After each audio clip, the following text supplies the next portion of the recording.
Hello guys, welcome back to our new video.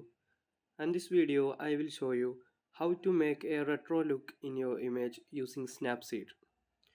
First of all, you need to install the application Snapseed.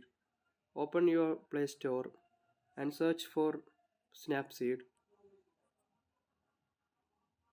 Open it.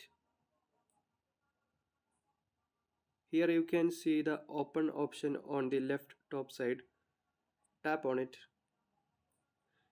and select your required image to make the filter and tap on the tools bar.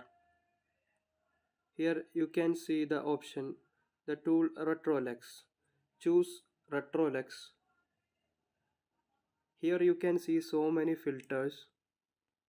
By adding these filters, you can make a retro look on your image. Choose a perfect fit filter. Click on Export on the bottom side.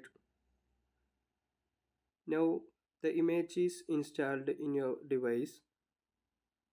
If you found this video useful, please do like and subscribe. Thanks for watching.